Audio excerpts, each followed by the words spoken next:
Ya es viernes, pero vamos a ir a una gira, vamos a Querétaro, a Michoacán y a Colima.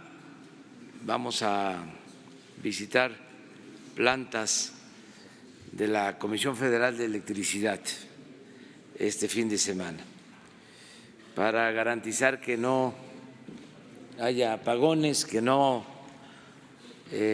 falte la energía eléctrica. Bueno, el día de hoy vamos a informar sobre la aprobación del tratado en la Cámara de Representantes de Estados Unidos, lo que esto significa. Desde luego es una muy buena noticia para México. Considero que también es algo importante para las tres naciones y tiene que ver con el fortalecimiento de la región, de todo el norte de nuestro continente, para atraer inversiones, en el caso de México, no solo de Estados Unidos, sino de otras partes del mundo, y crear empleos, fortalecer nuestra economía. Marcelo Ebrard, secretario de Relaciones, y Graciela Márquez, secretaria de Economía, van a informar. También nos acompaña la maestra Luisa María Alcalde, que es la secretaria del Trabajo, y Zoé Robledo, director del Instituto Mexicano del Seguro Social, Carlos Martínez del Infonavit, porque vamos a hacer también un llamado a las empresas. Hoy es el último día por ley para pagar el aguinaldo y hay una práctica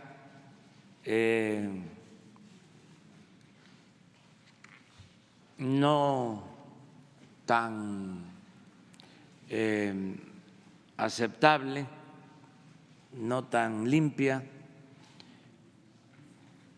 de que se despide a los trabajadores en este tiempo o se despide de verdad o hay simulación para no pagar aguinaldos y otras prestaciones, y no queremos que eso siga sucediendo, porque además es muy claro que sucede, que pasa desde hace varios años y se puede probar. No podemos quedarnos callados. Ayer hablamos de este tema, de cómo en diciembre, en vez de que se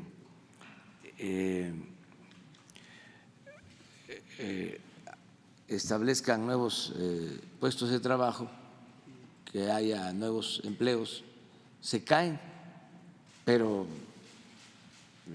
considerablemente. Se pierden 300, 400 mil empleos. ¿Cómo es eso? ¿A qué se atribuye? ¿Cuál es el fenómeno? ¿Por qué hasta noviembre hay 70 mil empleos nuevos y en diciembre se pierden 300 mil o 400 mil? Es interesante, ¿verdad? Saber si es real, a qué se debe, y a lo mejor algunos empresarios ni lo saben, porque sus nóminas las manejan a través de empresas. Entonces vamos a tratar este tema y el propósito es de que se paguen los aguinaldos, que se cumpla con la ley y decirles que va a haber inspección sobre este tema. Vamos a estar pendientes y si tenemos el mecanismo adecuado, va a haber un quién es quién en el trato a los trabajadores, porque tenemos información de que se trata también de grandes empresas, no solo de pequeñas, medianas empresas. Y por eso digo que a lo mejor ni siquiera lo saben los dueños, que no creo que hagan estos trucos que afecten a sus trabajadores. En fin, vamos a tratar ese tema. Le damos la palabra a Marcelo y luego a Graciela para lo del tratado. Con su permiso, señor presidente, compañeras, compañeros, señoras, señores. Bueno, de manera muy breve, señalar que como ya es de su conocimiento, el día de ayer se aprobó en la House of Representatives, Cámara de Representantes de Estados Unidos, el Tratado México-Estados Unidos-Canadá, con una votación de 385 a favor y solo 41 en contra, es decir, con una aprobación mayor a lo que habíamos pensado. De hecho, en la historia de los tratados comerciales de Estados Unidos, es el tratado más votado después del Tratado Estados Unidos-Israel, que se aprobó en el año 1985, según nos informó la Secretaría de Economía. En ese caso fue por unanimidad. Y en el caso de la aprobación de ayer, entonces, pues es un amplio consenso de los dos partidos políticos, tanto el Partido Demócrata como el Partido Republicano, lo cual nos hace, desde nuestro punto de vista, y aunque todavía falta que el Senado lo va a ver en enero, etcétera, etcétera, por ese respaldo nosotros ya damos por un hecho que el tratado ha sido aprobado y nos preparamos para su implementación y entrada en vigor. ¿Qué significa? Solo diría yo tres cosas porque la Secretaría de Economía les va a comentar con más detalle. Primero, se termina una etapa de incertidumbre muy larga porque no se sabía qué iba a ocurrir.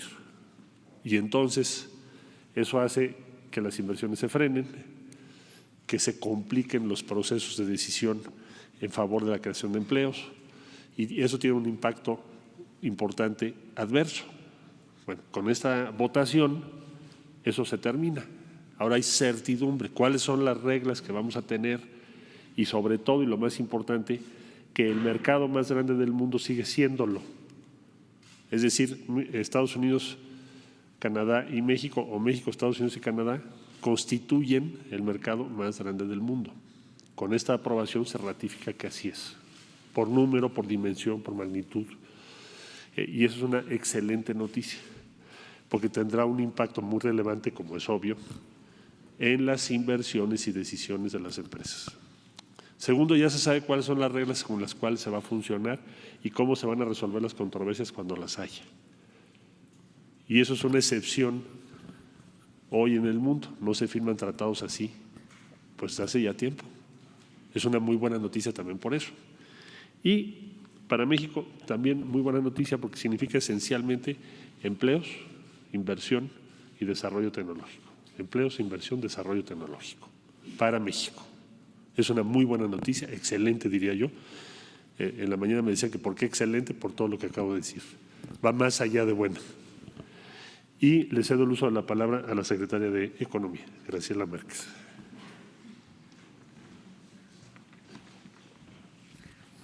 Gracias, canciller. Con su permiso, presidente. Muy buenos días a todas, a todos. Efectivamente, el día de ayer, como ustedes seguramente lo reportaron, tuvimos esa votación histórica en la Cámara de Representantes de los Estados Unidos y aun cuando hay algunos pasos que tomar, la importancia es la fuerza con la que se aprueba y cómo pone fin a esta etapa y cierre el año de 19 y cierre el año de este periodo de incertidumbre, de este periodo, yo diría, no solo de incertidumbre, sino de a los inversionistas que habían estado expectantes de qué es lo que ocurriría con el tratado. Entonces, les voy a mostrar algunos números, algunas gráficas e inicio con algunos datos relevantes de qué significa un tratado de libre comercio en América del Norte. Pues significa un mercado muy grande, y es un mercado grande por las siguientes razones. Primero, porque estamos hablando de una población de 400 millones de habitantes con un PIB, con un Producto Interno Bruto de 23 billones de dólares.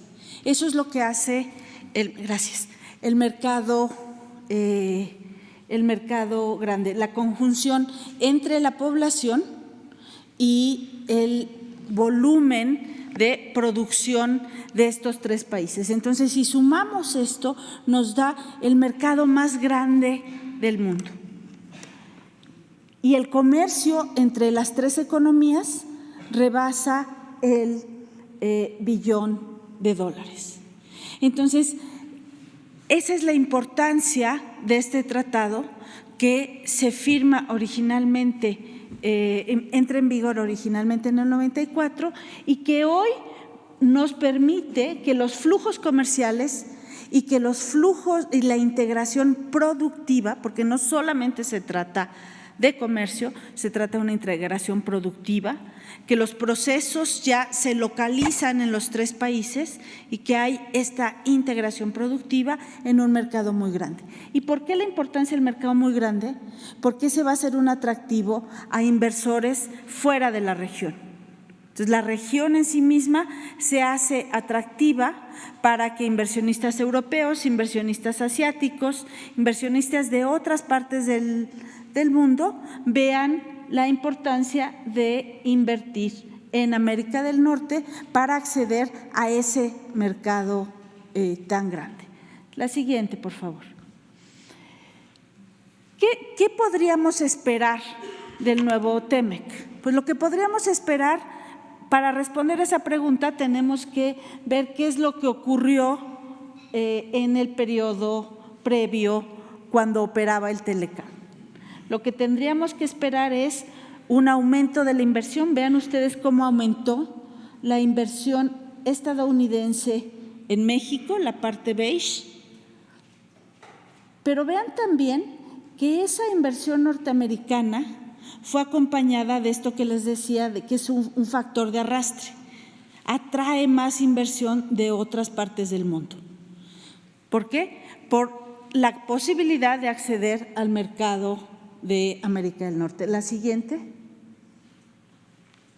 En términos de comercio, en México, el comercio bilateral con Estados Unidos entre 93 y 2018 creció 551%. Entonces, ¿qué podemos esperar de esta nueva integración? Podemos esperar que haya flujos de inversión y que se mantenga en el peor de los casos se mantenga o crezca el flujo comercial en nuestras economías. Estados Unidos es el primer socio comercial de México y México se convirtió este año también en el primer socio comercial de los Estados Unidos. Adelante. ¿Qué quiere decir el TEMEC? Comparado con lo que teníamos, y eso es importante. Hay una continuidad y también hay nuevos aspectos del TEMEC. Garantizamos, como les decía, la competitividad de la región. Si nosotros comerciamos sin aranceles, lo que va a ocurrir es que vamos a tener un acceso preferente a los mercados de los dos países, va a haber una cooperación regulatoria, más inversión, vamos a regular la entrada temporal de mercancías para hacer esta integración productiva, porque las mercancías entran sin arancel, se arma parte del proceso, se exporta, vuelve a regresar y todo eso sin barreras comerciales, sin barreras de aranceles. Se reducen los obstáculos técnicos al comercio. ¿Y qué es nuevo? Las oportunidades para la economía del siglo XXI.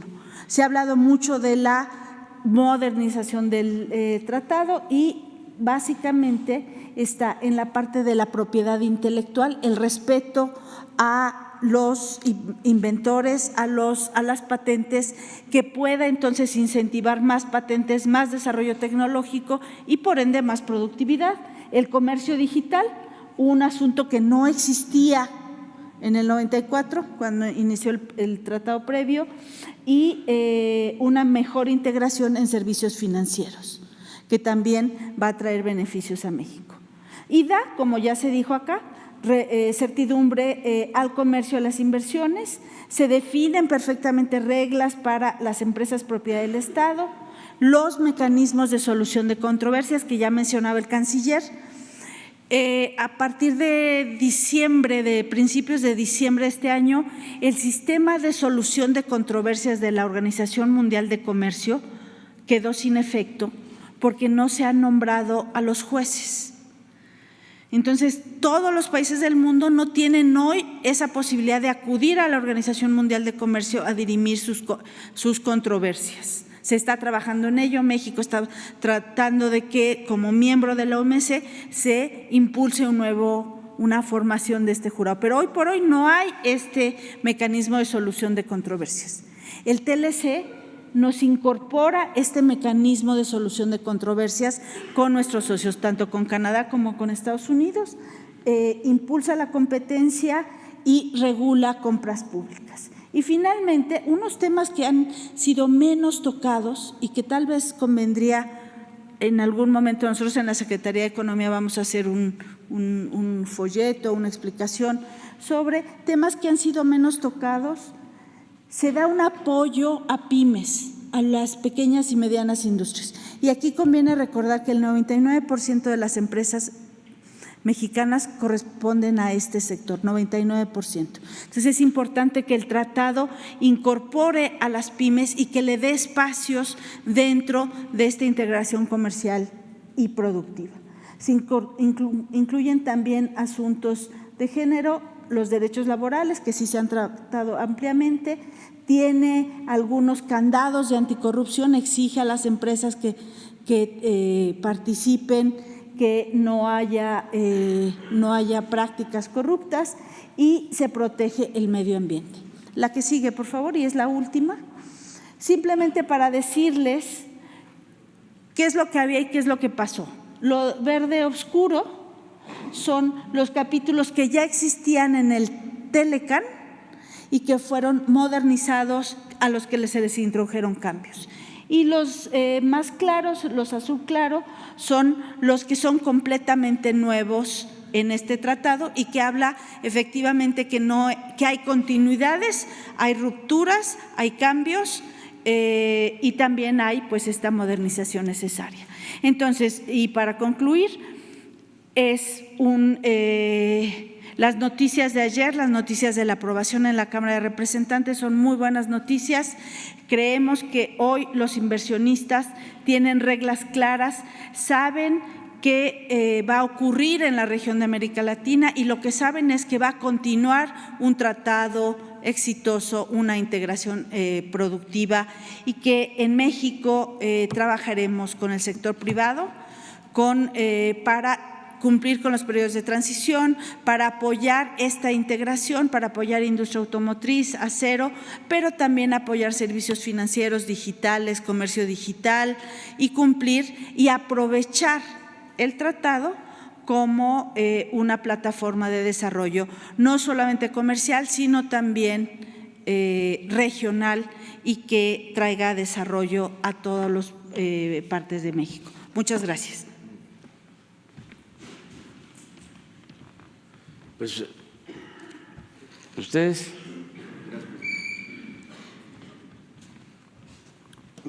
Muchas gracias, señor presidente. Con su permiso, buenos días a todas y a todos.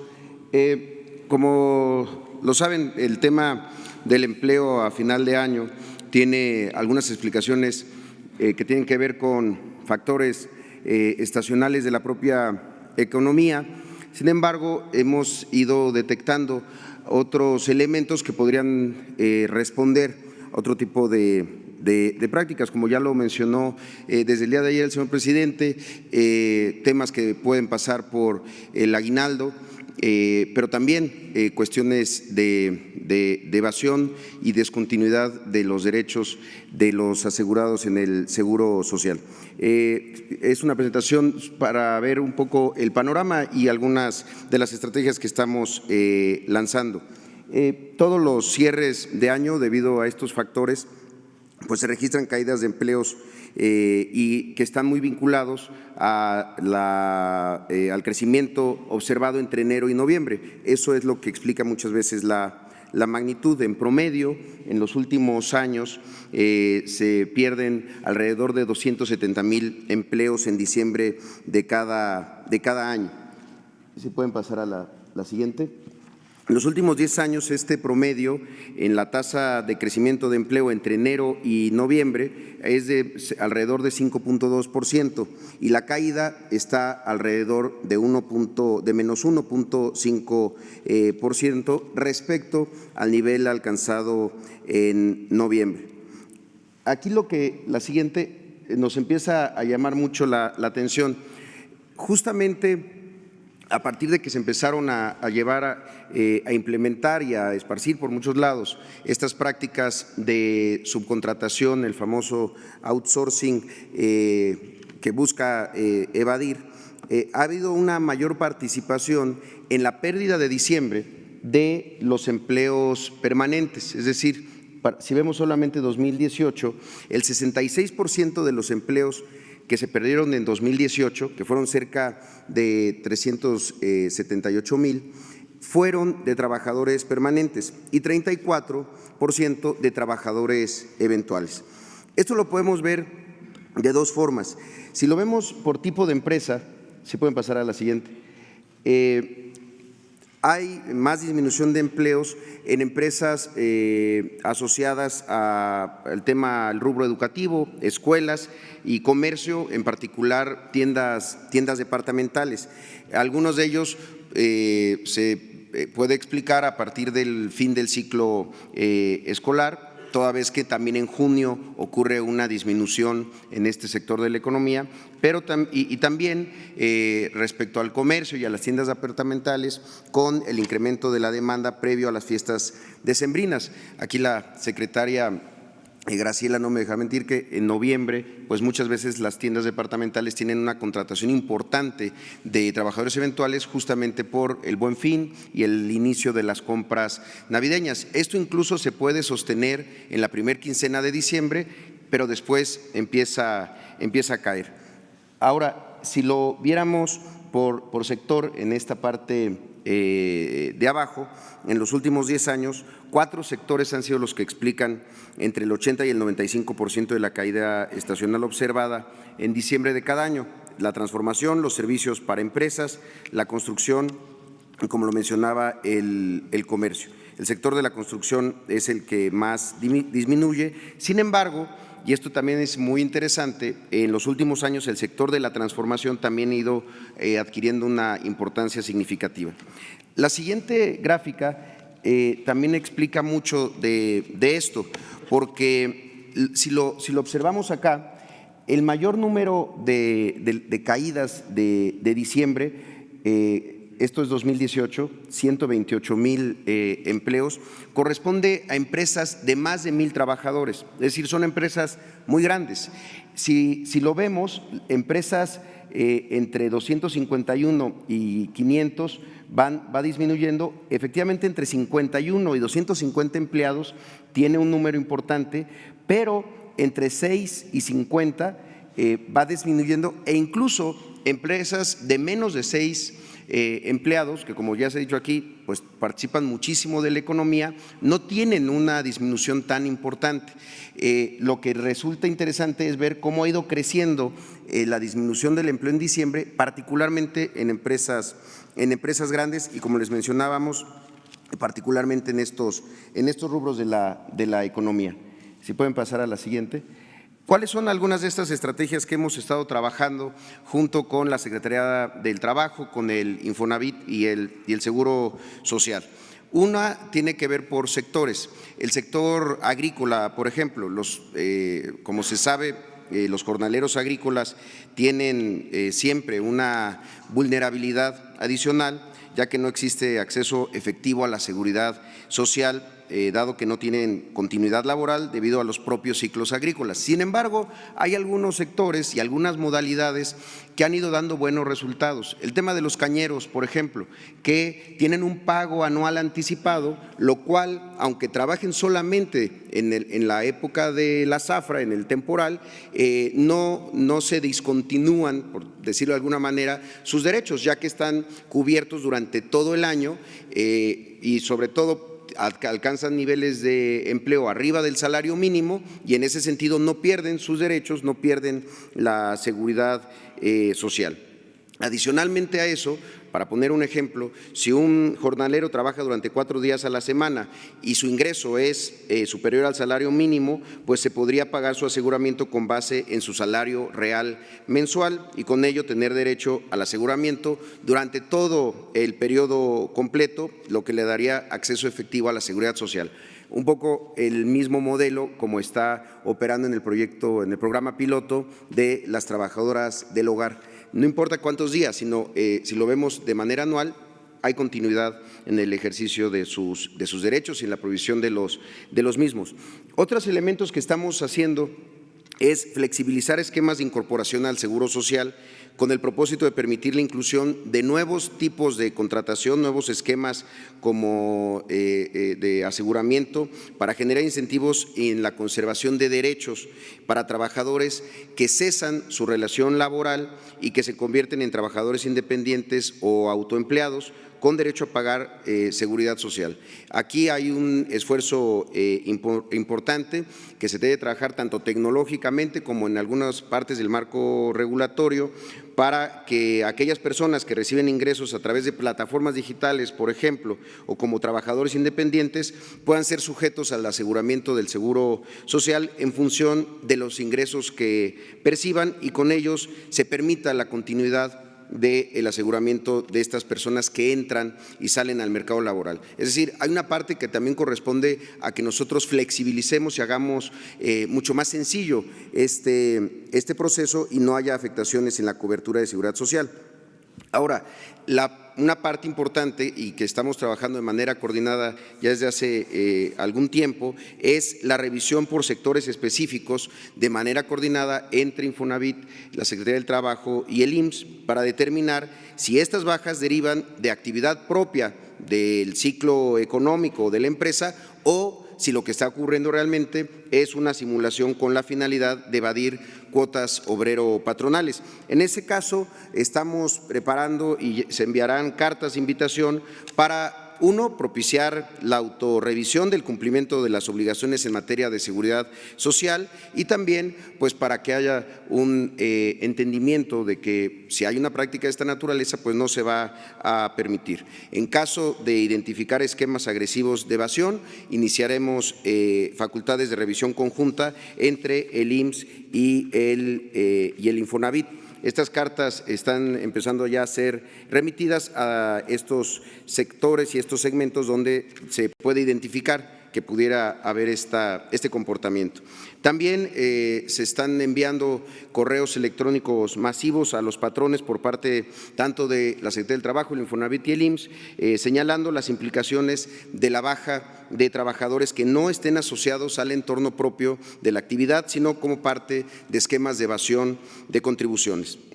También creemos que es muy importante decírselo a los trabajadores, que difundamos por parte de las 3 instituciones los temas de derechos laborales y la afectación ante la baja de continuidad laboral y también señalando que hay canales de denuncia para este tipo de abusos. En el caso del Seguro Social, en denuncia.enlinea@ims.gov.mx. Aquí también yo quisiera señalar que una noticia, un hecho que acaba de ocurrir que nos parece que es muy justo, es el nuevo criterio de la Corte que señala que para rescindir la relación laboral con un trabajador con una antigüedad mayor a 20 años, el patrón está obligado a expresar la causa grave que lo motiva y justificar qué es lo que hace imposible la continuación de la relación laboral de trabajo, en el caso de más de 20 años en adelante de relación laboral. Y también una serie de estrategias y campañas para trabajadores y patrones para difundir a través de redes sociales, de diferentes canales de comunicación, orientación para los patrones cumplidos y que, como ya lo decía el señor presidente, pues puedan estar con alguna duda de qué es lo que está pasando en su propia empresa y desde luego con los trabajadores respecto a el correcto aseguramiento de ellos. Aquí tenemos algunos ejemplos de lo que estamos empezando a hacer y que estamos trabajando de manera conjunta con todas las instituciones. Cederé el uso de la palabra a la secretaria alcalde del Trabajo. Gracias. Presidente, únicamente aclarar dos temas, como hemos venido identificando en los datos que tiene el Instituto Mexicano del Seguro Social por el tipo de funciones que se desempeñan en estas industrias, en estos sectores, podemos identificar que hay la posibilidad de que estén ocurriendo este tipo de simulaciones. Recordemos que la Ley Federal del Trabajo, de manera natural, el empleo es continuo, solamente se justifica que sea eventual o por obra determinado cuando las funciones así lo determinen. Esto quiere decir que si tenemos un trabajo, una función que va a continuar en enero, no hay una justificación para que se dé de baja en diciembre y recontratarlos en enero. Estamos incluso identificando nóminas enteras que se dan de baja y decir que esto es violatorio absolutamente de los derechos laborales de las mujeres y hombres que viven de su trabajo y también de las leyes del Instituto Mexicano del Seguro Social, que se van a estar monitoreando, como aquí ya lo estableció el presidente, se van a hacer inspecciones para que no ocurran este tipo de violaciones que no son nuevas, que llevan tiempo atrás, pero que durante mucho tiempo no hubieron consecuencias, es decir, que estamos monitoreándolo y que también las trabajadoras y los trabajadores pueden acudir a la Procuraduría de Defensa del Trabajo. También decir que el día de hoy, 20 de diciembre, es el último día para el pago de aguinaldo. El aguinaldo es un derecho de los y las trabajadoras y es una responsabilidad de los empleadores y patrones. Tiene que pagarse por lo menos, y aquí aclaro, por lo menos, es decir, mínimo 15 días de salario si se trabajó todo el año, si se trabajó no todo el año, solamente una parte, pues entonces lo proporcional. Esto incluye a las trabajadoras del hogar. En estos tiempos de cambio nos toca a todas y a todos hacernos responsables frente a nuestros trabajadores. Entonces, vamos a hacer, como aquí ya lo dijo Zoé Robledo, vamos a hacer un llamado a los sectores, a las empresas donde estamos identificando este tipo de movimientos irregulares. Les pedimos a las empresas, muchas de ellas, como aquí también ya lo dijo el presidente, quizá no tienen conocimiento de que se dan estas bajas justamente porque funcionan a través de empresas subcontratistas. Decir que eso no quiere decir que no tengan responsabilidad frente a sus trabajadores. Entonces, ser muy cuidadosos en que si la función, si el trabajo continúa en enero, si no hay una justificación del trabajo temporal, entonces no puede darse de baja a los trabajadores para evadir no solamente cuotas, sino se hace para no pagar vacaciones, para no pagar aguinaldo. Entonces estaremos haciendo estos monitoreos y hacemos un llamado a las empresas a que cumplan con sus responsabilidades laborales. Gracias. Bueno, estos son los dos temas. repetir, lo del tratado es una muy buena noticia, va a ayudar mucho, ya hay certidumbre para la inversión y tenemos asegurado el ingreso al mercado más importante del mundo, el mercado más fuerte del mundo. Esto significa un logro, pensaban que no íbamos a poder alcanzar este acuerdo y fue posible. El otro tema, pues es un llamado más a la solidaridad, más que la cuestión coercitiva del cumplimiento de la ley, es hacer un llamado a que no se maltrate a los trabajadores,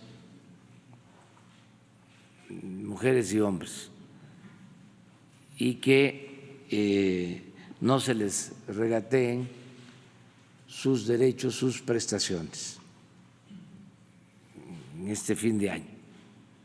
No se puede estar celebrando la Navidad sin humanismo, no siendo verdaderamente solidarios.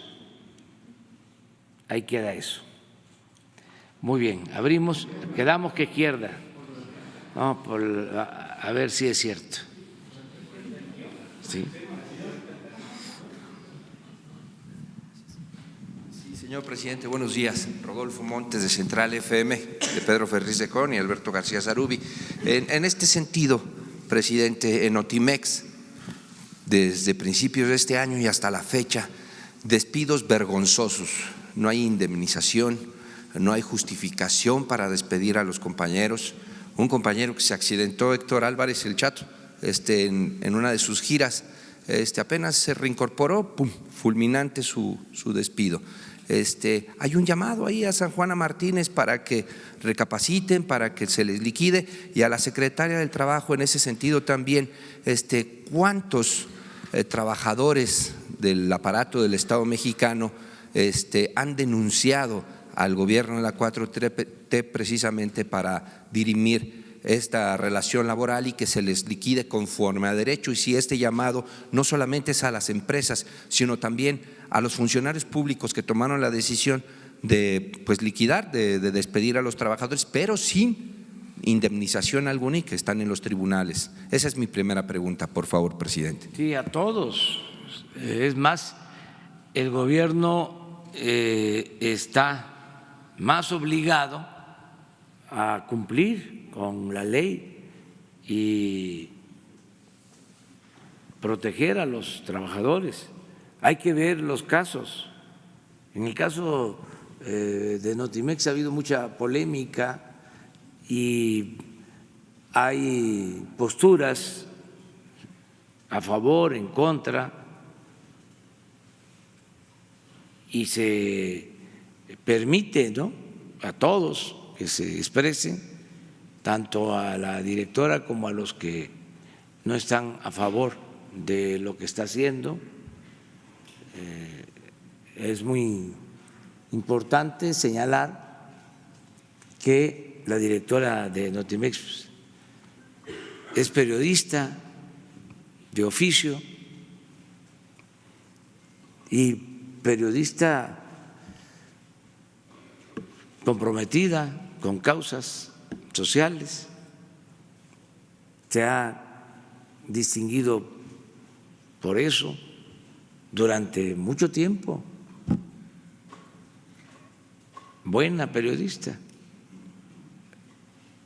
Entonces es cosa de ver cómo está el asunto laboral y no quedar a deber nada ni a los periodistas ni a los trabajadores en general, y el gobierno debe de responder.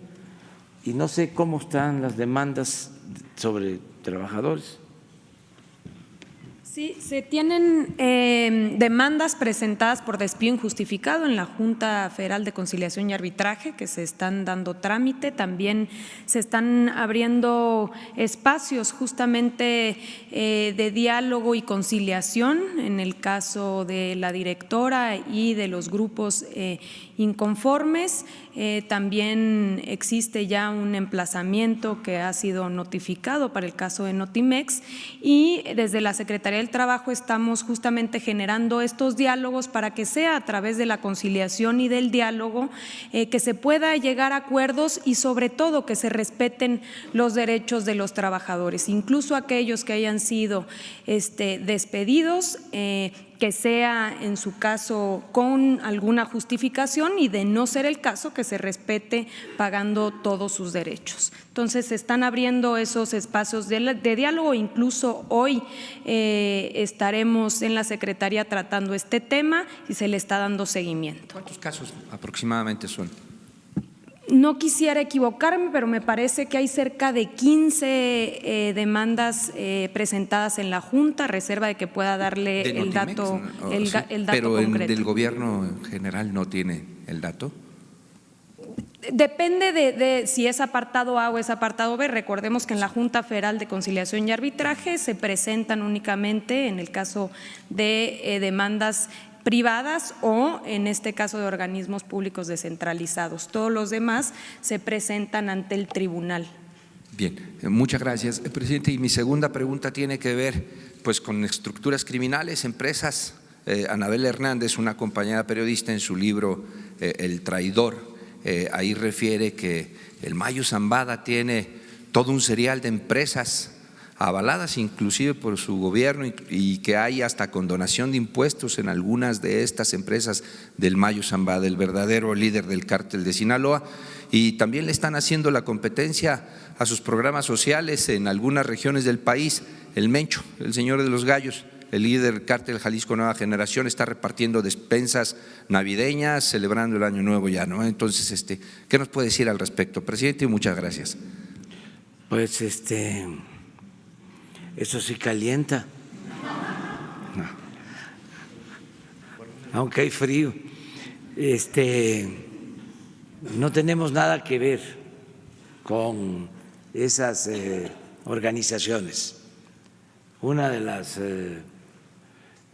políticas que se aplican tiene referencia, está vinculada a no establecer relación con organizaciones de la delincuencia, ni de la delincuencia común ni de la delincuencia de cuello blanco.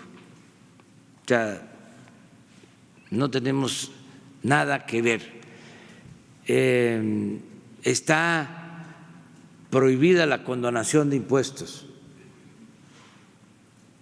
primero por decreto y ahora ya se reformó el artículo 28 de la Constitución y se prohíbe la condonación de impuestos. De las prácticas que tienen para contar con bases sociales, la entrega de despensas, la gente en general ya no acepta esos mecanismos de control y de manipulación. Ya no es el tiempo en que se repartían despensas y se obtenían apoyos para lo electoral o para tener una base, ¿sí?, de protección, que era lo que hacían y posiblemente siguen haciendo las organizaciones de la delincuencia. Pero ya no funciona eso, ya el reparto de migajas, de dádivas, el repartir frijol con gorgojo, ya no aplica. La gente no acepta esas cosas. Pueden haber casos aislados. Ahora hay oportunidades de trabajo, los jóvenes tienen posibilidad de capacitarse, tienen ingresos en el programa Jóvenes Construyendo el Futuro. En el campo hay más de 200,000 sembradores que tienen empleo permanente. En fin, ya es distinto. No dudo que se estén llevando a cabo estas cosas, pero no es lo mismo. También lo que nosotros hacemos es garantizar derechos sociales.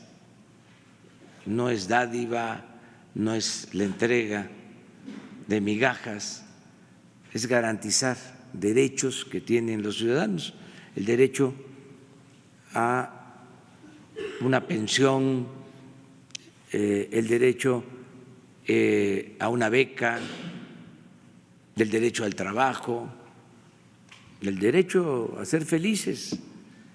Y esa es la función, ese es el objetivo principal del gobierno, garantizar la felicidad del pueblo. Nosotros estamos destinando muchos recursos con ese propósito. Un poquito nada más, yo pondría en entredicho que ya no hay esto de reparto de frijol con gorgojo. Hace unas semanas atrás Televisa publicó un reportaje de la compañera Fátima Monterroso en donde la Secretaría de Agricultura repartió maíz con gorgojo en la Sierra de Guerrero, presidente. Hay que ver la fuente. Los propios ejidatarios, los campesinos lo documentaron. Puede ser, pero no es la regla. Puede ser la excepción, porque hay inercias. ¿Qué es lo que venimos diciendo? Que estamos en un periodo de transición, lo viejo no acaba de morir y lo nuevo no acaba de nacer, así estamos, pero no hay duda de que vamos a la transformación, al cambio, y eso si se da es excepcional, repito, y mal visto. Es como la corrupción. Ya el corrupto es mal visto. Ya no es como antes de que se le consideraba una persona audaz y no perdía ni siquiera su respetabilidad. Ahora es un estigma ser corrupto, es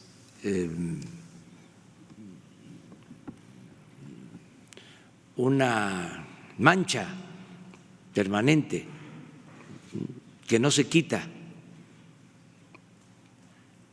Hasta hace poco no pasaba nada.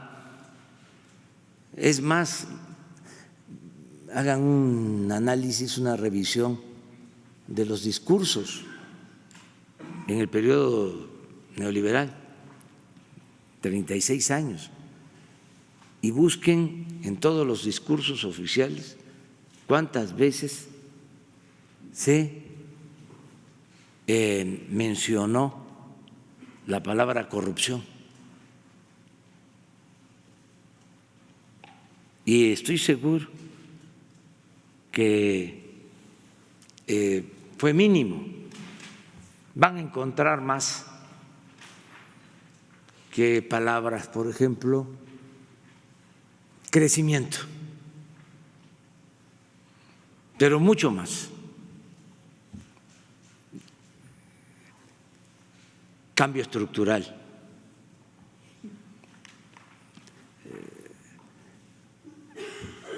Reforma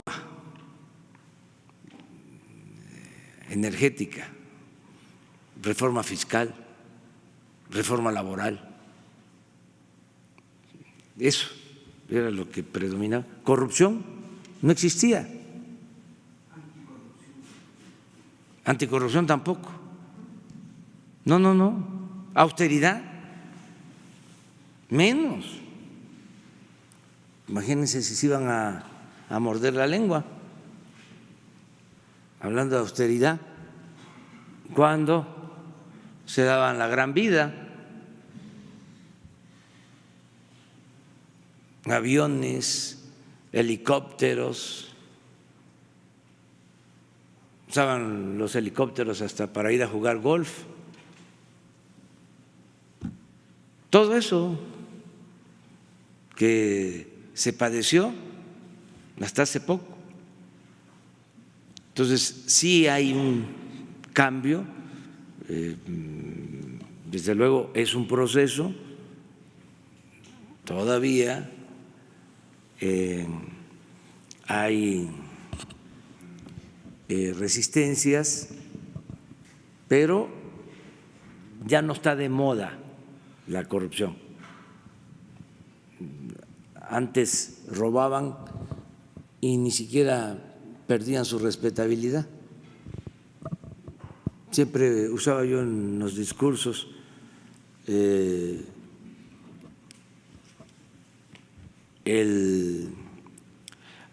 decir que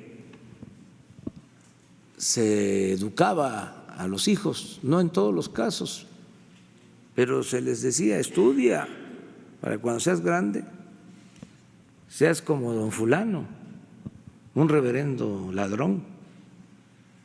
Se ponía de ejemplo a estas personas. Ahora no. Ahora ya no se ve bien a los corruptos, y los que pensaban que no iban a haber cambios, pues ahora están sorprendidos porque pensaban que iba a seguir lo mismo y ya no es así. Por ejemplo, en este tema de las bandas, de las organizaciones, ya no es el tiempo de la protección a bandas. Ahora no se permite la asociación delictuosa entre autoridades y delincuencia, y tampoco hay negociaciones con las organizaciones delictivas, ni la práctica de proteger a unos y destruir a otros. Todo eso se termina por completo, y es al margen de la ley nada, y por encima de la ley nadie. Estado de derecho, no estado de chueco. Perdón, pero el SAT ya lo eximió y… Sí, pero si no tiene responsabilidad, ¿por qué se le… Pero moralmente, presidente… No, pero es un asunto legal y moral también. O sea, yo les invito, porque una cosa es que nos caigan mal algunas personas o que tengamos posturas. No, sí, es el caso. Es que tenemos que ser muy objetivos, muy profesionales. Si hay una denuncia de corrupción, sobre todo en lo que corresponde al gobierno que represento, si hay un servidor público corrupto, no solo se va a su casa, se va a la cárcel, para que se entienda bien. Y vuelvo, miren, ahora sí traigo pañuelo blanco. No les gusta a mis adversarios, pañuelito blanco, no hay corrupción arriba. Me atrevo a decirlo, a sostenerlo. Y quiero que me tapen la boca. A ver. Entonces, no somos iguales. ¿Qué hacían antes los conservadores? ¿Cómo mediatizaban para que no se diera el cambio? ¿Ustedes creen que se me va a olvidar? Yo no odio, pero no olvido. ¿Qué hacía la llamada sociedad civil? Los medios de comunicación, no todos, los que estaban al servicio de los que se sentían dueños de México. Generalizaban. Era muy común escuchar cuando ya la gente estaba despertando y ya se estaba dando cuenta de cómo era manipulada. Era muy común escuchar: todos son iguales, son lo mismo. Hubo toda una campaña en contra, ¿sí?, de la política, una campaña en contra de diputados, de las instituciones políticas. Era de lo peor la política. Yo no quiero saber nada con los políticos, porque de esa manera pues descalificaban a todos, porque lo que no querían era que saliera adelante una opción distinta, nueva. Yo tenía que estar diciendo en las plazas que no podían meternos a todos en el mismo costal. Llegué a decir: me pueden decir, me pueden llamar peje, pero no soy lagarto. No somos iguales. Entonces, ahora que caen en desgracia, me estoy refiriendo a los que se sentían los dueños de México, a los potentados, a sus políticos, porque le echaban la culpa a los políticos y ellos estaban detrás. Eran los que realmente mandaban. Los políticos títeres, peleles, lo mismo algunos voceros de medios de comunicación, alcahuetes. Entonces, ya no es así, ya no es lo mismo. Entonces, ahora que están pasando por un mal momento, cualquier cosa: Bartlett, eso es igual, eso es lo mismo. No, pruébenlo por lo que corresponde a nosotros. El señor es el director de la Comisión Federal de Electricidad. A ver, ahí, ¿cuáles son las tranzas? Los contratos entregados como se hacía antes, por influencia. Ahora, lo que hizo antes, bueno, eso se juzga y pues cada quien tiene que responder, pero entiendo que la denuncia que se presentó fue por su desempeño en esta administración y eso es lo que se resolvió. Además, yo tengo en estos casos un criterio que considero amplio. No se puede solo acusar sin pruebas. Yo fui opositor mucho tiempo y presenté denuncias, pero siempre probé, siempre. Nunca me presentaron una denuncia por calumnia. Recuerdo que cuando nos dieron las cajas con los papeles que demostraban que se habían gastado 70 millones de dólares en la campaña de Tabasco por la gobernatura en 1994, 40 cajas,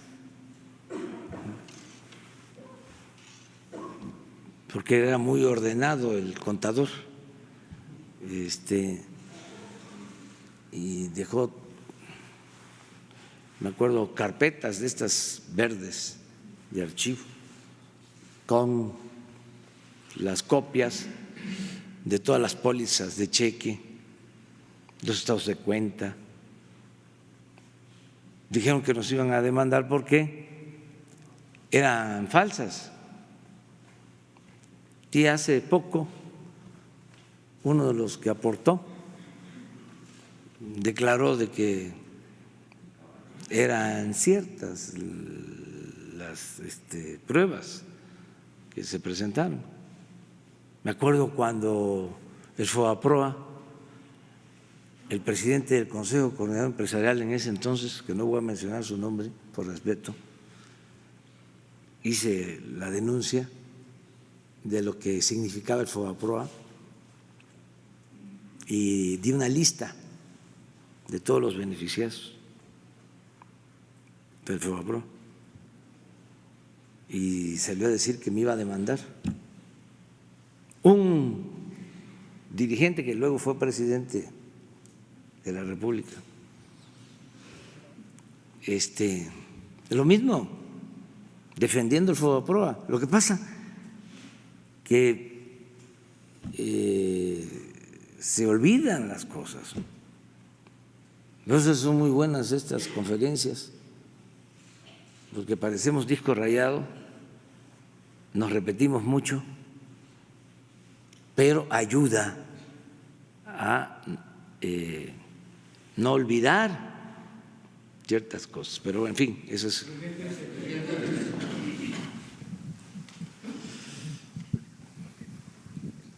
Gracias, presidente. Hablando de casos, tengo aquí en mis manos el expediente, es una sentencia definitiva, inatacable del Tribunal Electoral del Poder Judicial de la Federación. La Sala Superior, ese tribunal que avaló su triunfo presidencial, 7 de agosto del año pasado le entregó su constancia como presidente electo.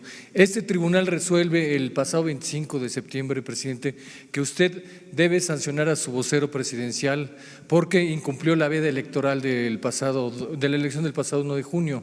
El hecho aquí concreto, presidente, es que esta sentencia usted fue notificado según la cédula el pasado 26 de septiembre. Van prácticamente 3 meses y lo que dice el promovente original, lo que yo investigué en el propio tribunal, en el INE, es que no se ha acatado esta sentencia. Aquí la pregunta concreta, presidente, sería ¿por qué no se ha acatado esa sentencia que le instruye, como dicen los abogados, que le mandata a sancionar a su vocero presidencial, presidente? ¿Por qué no se ha cumplido y sí tiene pensado cumplirla? Y si me permite ahorita otra pregunta, presidente, gracias. No sé si se cumplió, A ver, ven. Es que en el tribunal no hay nada, ni en el INE, ni… Explícalo nada más. Sí, buenos días, con permiso, señor presidente. Solo para explicar que hay un procedimiento administrativo que se sigue a partir de la sentencia del tribunal. Se ha hecho una investigación como tiene que proceder con el órgano interno de control, con la administración de la presidencia, y el 30 de diciembre termina el trámite para establecer la sanción y lo que corresponda. Ese es el proceso que se lleva y es todo normal, ha seguido su cauce legal. Lo que pasa es que entonces no le han informado al tribunal que está en proceso de cumplimiento, eso es lo que quizá ha ocurrido. Posiblemente, pero una vez que se tome la determinación administrativa el próximo 30 de diciembre ya se le notificará el cumplimiento de la sentencia. Perfecto, gracias. O sea que hay tiempo, pero sí se va a cumplir. No es como antes, Como Porfirio. de que sí, como era antes. Se acata, pero no se cumple. Así era. Ahora se va a cumplir. Nada más que vamos a esperar a que sí se concluya el trámite. Sí. Sí, la segunda pregunta, presidente, es sobre el caso de Notimex. Yo tengo documentado aquí 54 demandas laborales, están en la sala especial número 2. Parece que ahí las acumularon todas por un asunto de practicidad, supongo. Pero, presidente, en el caso de Notimex está ocurriendo algo que parece que precisamente viola lo que ustedes se comprometieron a respetar en el acuerdo comercial México, Estados Unidos y Canadá. ¿Y de qué se trata? Han llegado estos 54 empleados, me lo han manifestado, llegan y les exigen que se afilien al sindicato blanco que está creando la nueva directora, que creó un sindicato blanco, y a los que no se afilien a ese sindicato blanco los están despidiendo. Es decir, están incurriendo en la creación desde el gobierno que se comprometió a hacer respetar la libertad de los sindicatos, están incurriendo en la creación de un sindicato charro, presidente. Y si nos podía también comentar sobre las demandas, la secretaria. ¿Qué le parece aclaro tema? De que es la primera vez que sé de este asunto, no me consta, pero a ver si Luisa María. A ver, al respecto, aclarar, hay un sindicato que tiene la toma de nota, es el sindicato que la había tenido anteriormente, cambió su directiva, eso sí. Hay hoy un conflicto con la directora, como lo sabemos, estamos teniendo estas mesas de negociación, hay ya un emplazamiento a huelga presentado que vence a mediados de enero. Se está, como comentaba hace rato, se está abriendo estas mesas de diálogo para poder llegar a un consenso, porque el emplazamiento lo que determina es que ha habido violaciones por parte de la dirección al contrato colectivo y eso es lo que se está evaluando. También, como bien dices tú, ha habido despidos, ha habido demandas presentadas, ya estoy pidiendo la información, me parece que hay demandas anteriores a esta administración y hay demandas nuevas. Ahora podemos dar los datos exactos, pero en efecto sí hay demandas presentadas por despido injustificado que obviamente llevarán su procedimiento y aclarar que también, como se ha señalado, se dio el registro a un nuevo sindicato, aclarar que no se vale que por parte de la empresa haya injerencia en ese tipo de sindicato. Ese sindicato no tiene la toma de nota. En caso de querer la titularidad del contrato de Notimex, tendría que presentar una solicitud para un recuento, ¿no?, para una disputa en caso de que así se estableciera, para ver cuál de estos dos sindicatos, a través de un procedimiento de voto personal, libre, directo, secreto, en donde participen los trabajadores, incluso, y hay que aclarar, incluso trabajadores despedidos, si es el caso, entonces se vería quién tiene la mayoría y quien tenga la mayoría, entonces ese sindicato es el que tendría derecho a tener la titularidad del contrato. Pero precisamente, perdón que interrumpí, precisamente están creando un sindicato charro, están obligando a los empleados, no quieres participar en el otro sindicato, no quieres dar tu firma para el otro sindicato. estás despedido. Eso me parece muy grave, secretario. ¿Usted tiene información y qué puede hacer al respecto? Hemos tenido denuncias al respecto, se está investigando, no tenemos pruebas de que así sea. Lo que sí te puedo decir es que fueron trabajadores los que acudieron a la Secretaría del Trabajo para pedir el registro sindical. Recordemos que los registros ya no es como antes, de que te doy plazo y plazo y plazo. No, si hay 20 trabajadores en activo que quieran formar una nueva organización sindical, se le da el registro. Un registro no significa que tenga la titularidad del contrato. Puede haber diferentes sindicatos, puede haber un sindicato con un nombre distintos, pues. En el caso del recuento es ahí donde veremos cuál de estos sindicatos realmente tiene pues el mayor porcentaje de respaldo de los trabajadores y sería ese sindicato quien tuviese la titularidad del contrato. Todavía no ha habido una solicitud en este sentido, no ha habido una demanda de titularidad, se continúa con la titularidad del sindicato anterior, que es el que presentó el emplazamiento a huelga, y es por eso que estamos teniendo desde la Secretaría estas mesas de negociación. ¿Por qué? Porque no queremos, obviamente, que se llegue hasta el estallamiento. Creemos que a través del diálogo, de la concertación y viendo los casos en particular de los despidos, se puede llegar a un arreglo, sobre todo porque se trata, obviamente, pues de parte del gobierno. Creemos que en estos días, esperemos, se pueda bajar los ánimos y realmente tener ese espíritu propositivo de llegar a un acuerdo. Muchas gracias, secretario. Gracias, presidente. Gracias.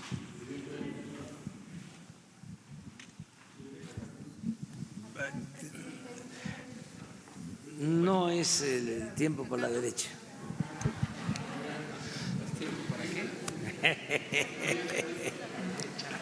Buenos días, presidente. Alberto Rodríguez, de SDP Noticias. En estos días se ha estado hablando mucho sobre esta consulta ciudadana para juzgar a expresidentes, pero bueno, yo quiero plantear que los derechos no están a consulta, así como no se puede hacer una consulta para ciertas poblaciones, para poblaciones LGBT o etcétera, etcétera, tampoco se podría hacer una consulta para castigar a expresidentes porque se violarían los derechos, ya sea de los expresidentes o de las personas que no pueden tener acceso a la justicia porque se ha votado en un sentido o en el contrario. ¿Realmente usted, su equipo jurídico, legisladores, le han hablado sobre la posibilidad de hacer esta consulta? Porque sería a todas luces ilegal y sería muy fácilmente echada abajo con amparos.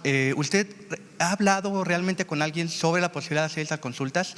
¿Tiene, digamos, el visto bueno de su equipo de abogados? Esa es la primera pregunta. Sí, y además es de sentido común, que suele ser el menos común de los sentidos, es juicio práctico. Si los ciudadanos deciden que se inicie un proceso en contra de los expresidentes, la autoridad tendría que cumplir con ese mandato. No, y entonces, es que, perdón que lo interrumpa, pero es que entonces se estarán violando derechos de terceros. En cualquiera de los dos escenarios, cualquiera de los dos resultados de esta consulta, se estarán violando derechos y los derechos no se pueden poner a consulta. Ese es mi argumento, es el argumento que hacen muchas personas en este caso y en otros, como cuando usted ha dicho que el aborto se someta a votación, a consulta también. Es que eso es algo, es un principio del derecho que es universal, pues no se puede poner a consulta algo que afecte los derechos de terceros o de un grupo en particular. Lo que creo yo que está por encima de cualquier criterio, pues es el mandato de los ciudadanos. El poder… Okay, permítame plantearlo en escenario. Imaginemos que la mayoría de la población vota por no hacer algo contra expresidentes y el día siguiente… quedan libres los derechos. Por eso, imaginemos que al día siguiente alguien tiene una denuncia con pruebas irrefutables de que Felipe Calderón o Enrique Peña Nieto cometió algo. Entonces, ¿para qué hicimos la consulta? Quedan a salvo Pues entonces, los derechos. Sí, pero en este caso es la que consulta no es sería un asunto ociosa. nada más jurídico. Esto es un asunto político. Básicamente, o sea, sí, jurídicamente cualquier ciudadano hoy sí tiene el derecho de denunciar. Sí, lo entiendo. ¿Sí? Entonces, aquí es el papel del Ejecutivo, del Gobierno. Yo establecí desde que tomé posición, ¿sí?, en mi discurso, de que habían dos posibilidades: presentar denuncias a los expresidentes, porque tendríamos que hacerlo así, no pensar como siempre en los chivos expiatorios, sino juzgar a los de arriba, o poner un punto final, iniciar una etapa nueva. Yo dije que era partidario de lo segundo. ¿Y entonces esa consulta? Que esa era mi postura, pero que si los ciudadanos exigían que se procediera y se llevaba a cabo una consulta, nosotros íbamos a actuar cumpliendo con el mandato de los ciudadanos. En ese sentido, ¿no sería más fácil plantear la consulta como una especie de amnistía política a lo cometido en el pasado, como se ha hecho en otros países? Los ciudadanos son libres. Si quieren que se juzgue o que se inicien los procesos, porque como tú dices, ellos, los acusados, tienen sus derechos y son los tribunales los que van a decidir. Si los ciudadanos quieren que se inicien procesos judiciales en contra de los expresidentes, reúnen firmas de conformidad con el artículo 35 de la Constitución y se lleva a cabo una consulta. Es más, yo he expresado que yo votaría en contra, porque yo no quiero que nos empantanemos, ¿sí?, en estos asuntos. Okay. Pero ese es el mecanismo, eso es lo que estoy planteando. Ahora, si yo promuevo la consulta, es distinto. ¿Sí? Eso no es lo que estamos planteando. Yo voy a promover, y eso voy a buscar la forma en el marco de la legalidad. Ahí sí puedo hacer un llamado a quienes simpatizan con nuestra causa a que reúnan las firmas para la revocación del mandato. Eso sí quiero que se lleve a cabo y que se cumpla con la Constitución y se reúnan las firmas y haya la consulta para que la gente decida si quieren que yo continúe en la presidencia o que yo renuncie. Okay. Una segunda pregunta, presidente. Esta semana también se inició un proceso de juicio político en contra del presidente de Estados Unidos, Donald Trump. Por supuesto, sin meterse en los asuntos propios de Estados Unidos, que solo le atañen a ellos. ¿Usted ¿qué escenarios ve en caso de que Donald Trump deje de ser presidente de Estados Unidos? Lo pregunto sobre todo porque el Partido Demócrata parece ser más duro ante México de lo que es el Partido Republicano, al menos en este momento, al menos en la coyuntura actual, ¿no?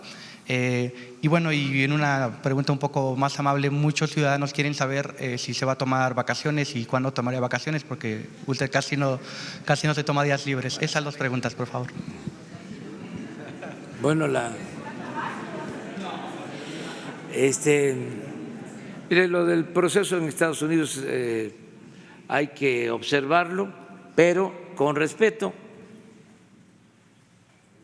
Cualquier ciudadano puede conocer lo que está sucediendo y los antecedentes sobre estos casos. No es el primer juicio, han habido otros dos.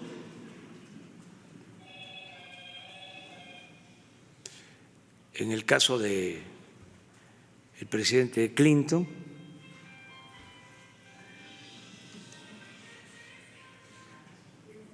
en el Senado se le exoneró.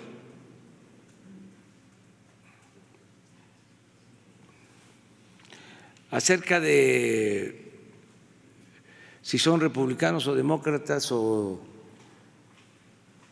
con quién nos va mejor,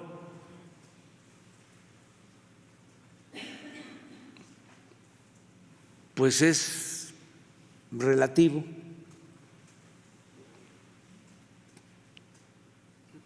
Nos fue bien cuando el presidente Lincoln, que era republicano, y estaba gobernando en México el presidente Juárez.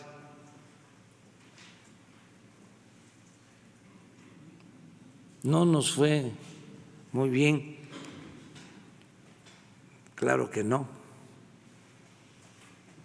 Fue cuando el gran zarpazo, con un presidente que por respeto no voy a mencionar su nombre, que ordenó la invasión a México. Era demócrata.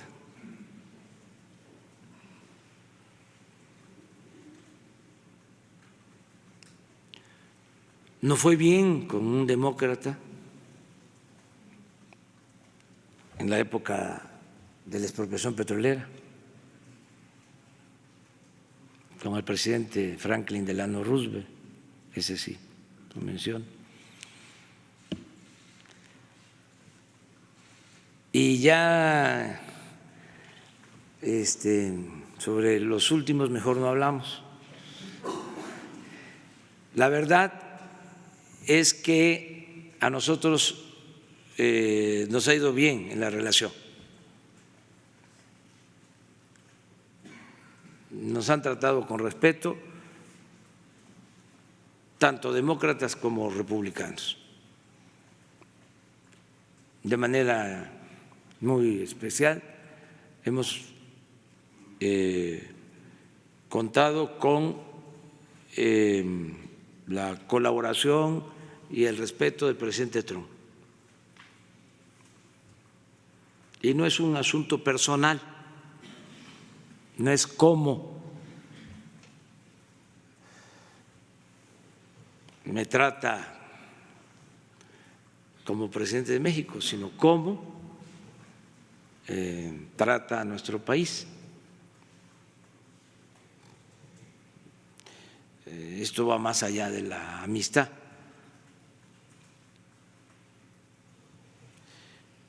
Pero hemos tenido un buen trato, una buena relación de cooperación. Eso es lo que puedo mencionar. Y esta es una prueba, lo del tratado. Imagínense llevándose a cabo este juicio, que se vote el tratado con México, y con amplia mayoría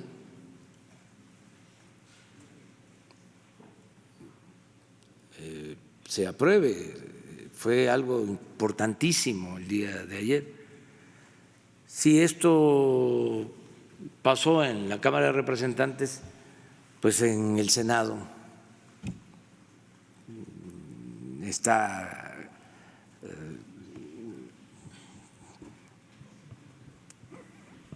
garantizado el apoyo, la aprobación. Entonces, esto es. Lo de las vacaciones, pues yo todavía hasta el 24 nos vamos a ver, ya dijimos, ya hablamos de que el 24 es el mensaje de Navidad, pero por ustedes también yo les comento que voy a salir después de que nos encontremos el 27 en la mañana. Voy a salir y nos vamos a volver a encontrar el día 2 en la mañana. Del 27, no, sería el 28, porque el 27 sí vamos a estar aquí. Y regresamos el día 2. El 24 sí vamos a estar, el 25 no. Para que… Sí.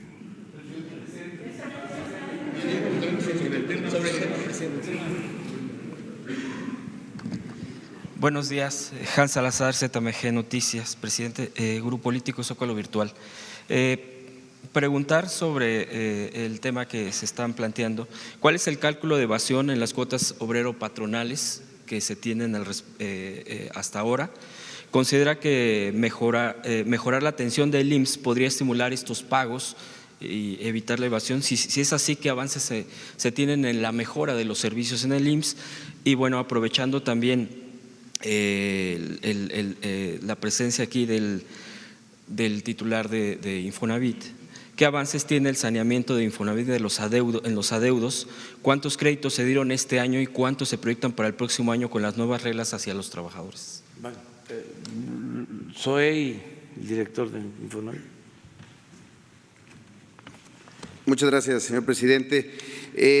Hay dos fenómenos. Por un lado, el tema, como ya se ha mencionado, de esta subcontratación que está vinculada a la evasión, pero también hay otro, que es el subregistro, es decir, personas que están registradas en el Seguro Social, pero no con el salario que les corresponde, les pagan menos para tener aseguramiento y por el otro lado, pues se les complementa de alguna forma. Sí, es importante señalar que este año lo estamos cerrando con muy buenas cifras en términos de recaudación en el Seguro Social. Hay cerca de más de 25,000 millones de pesos nuevos, digamos, de incremento en la incorporación, en la recaudación del Seguro Social, que son completamente vinculados a una de las acciones más importantes, creo yo, de la Cuarta Transformación, que fue el incremento del salario mínimo. El incremento del salario mínimo incrementó el salario base de cotización en el Seguro Social.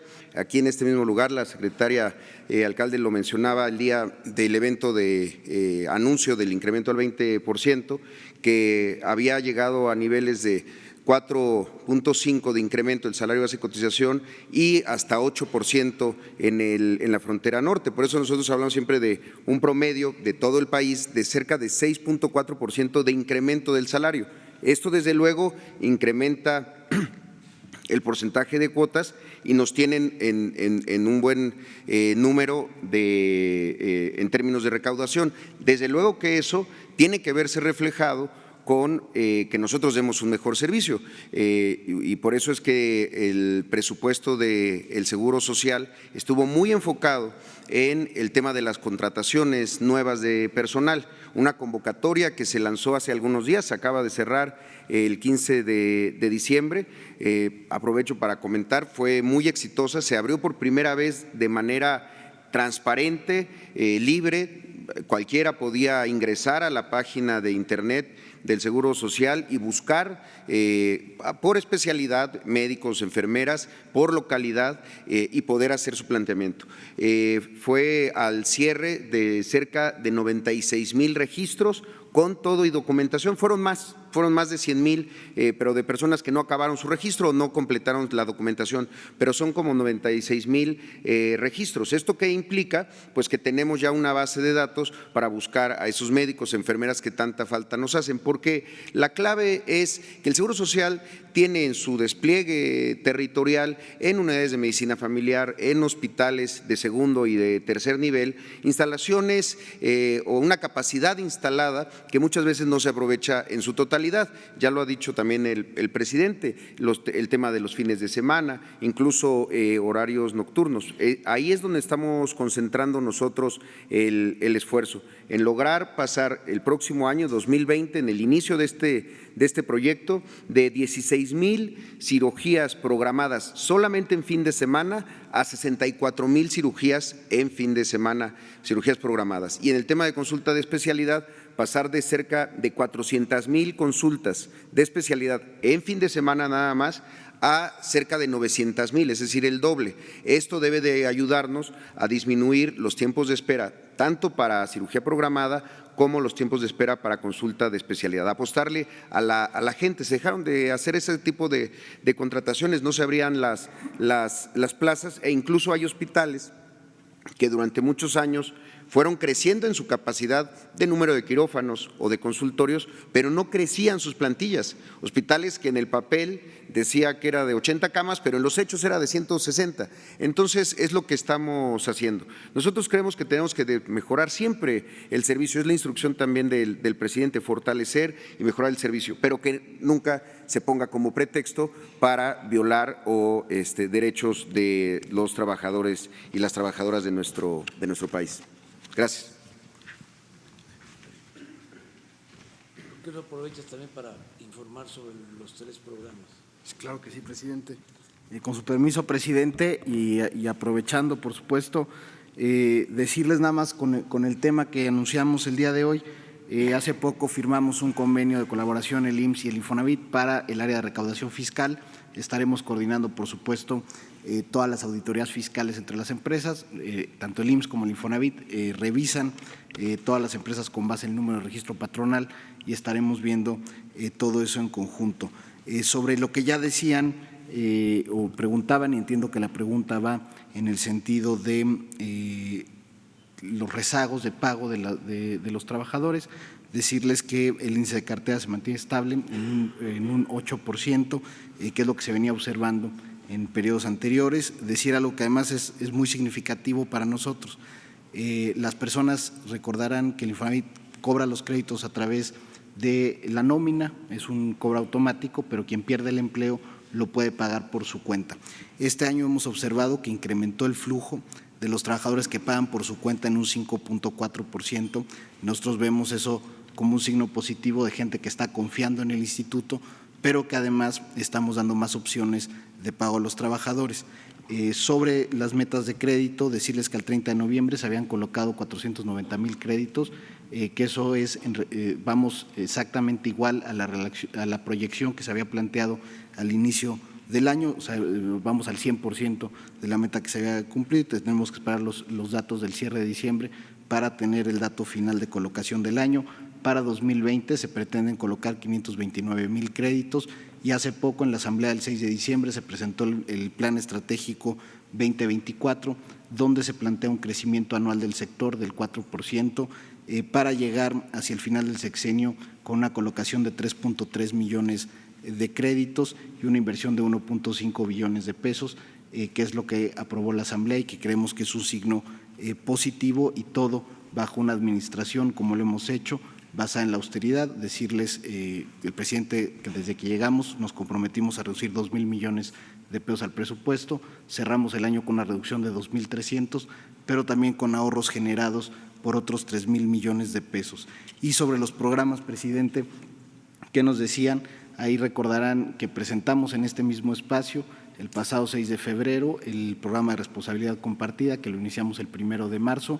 Ahí nos comprometimos a reestructurar 194,000 créditos, decirles que al cierre de noviembre llevamos 185,000 créditos, es decir, hemos cumplido con la proyección en todo el año. Este programa consiste en una reducción promedio al saldo de los trabajadores de 250,000 pesos y además la posibilidad de que puedan hacer un pago fijo, o sea, que les congela el pago, el tiempo del crédito, no les cambia el tiempo, no les cambia el plazo, simplemente se les fija, se les congela el pago y además se les hace este descuento que en promedio suman 250,000 pesos.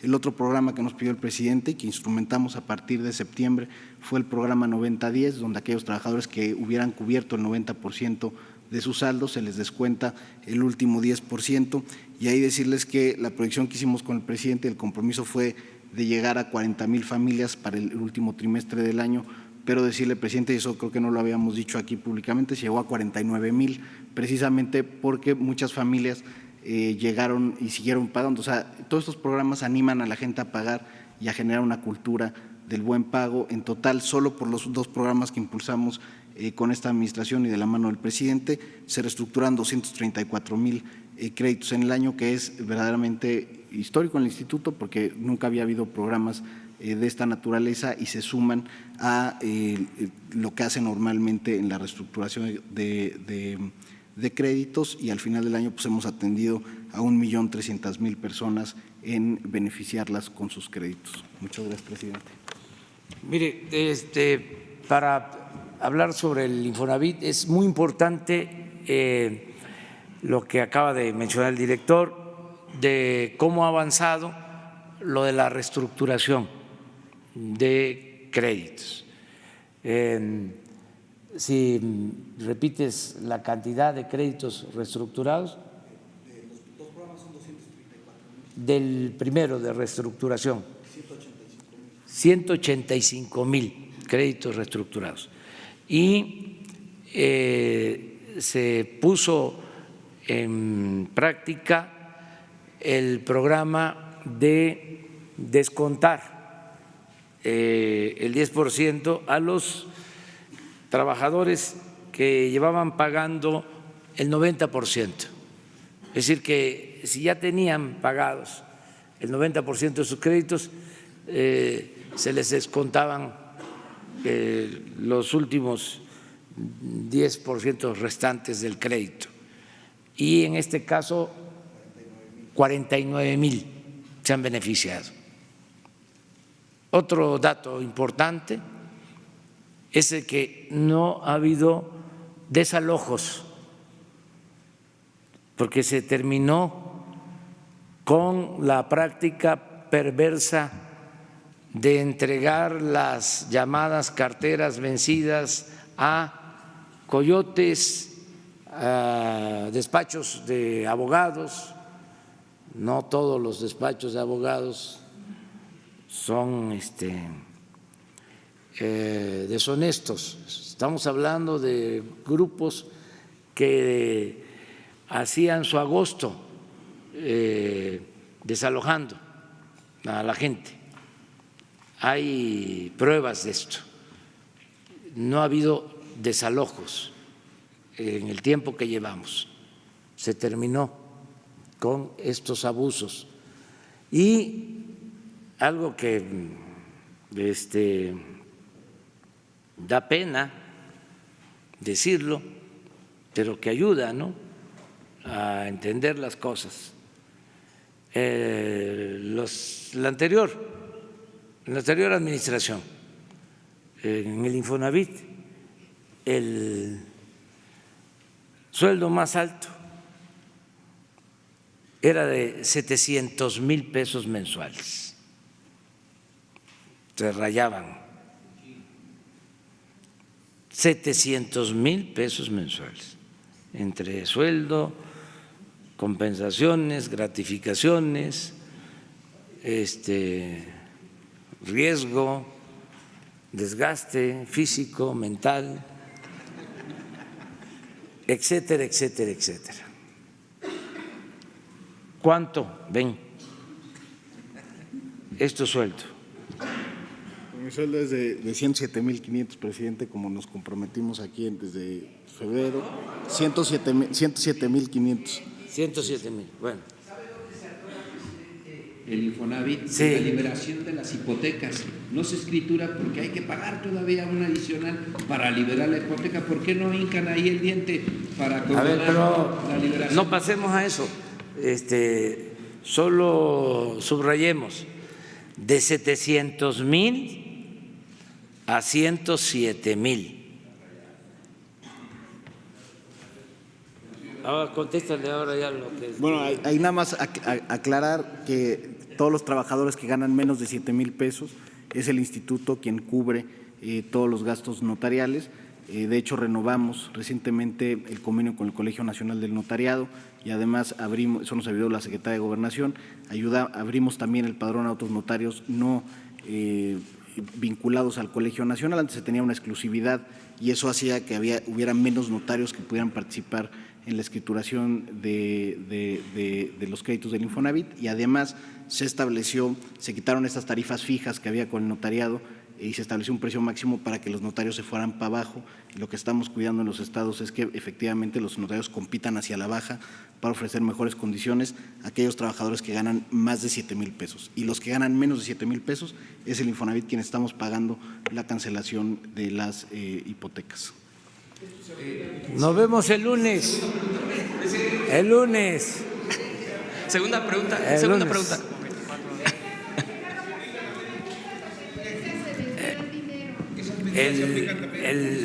El lunes, vamos a la derecha.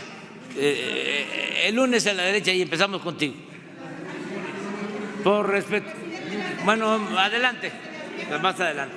Bueno, que la pasen bien. Una guajolota no se espera. Ya está la nota 57.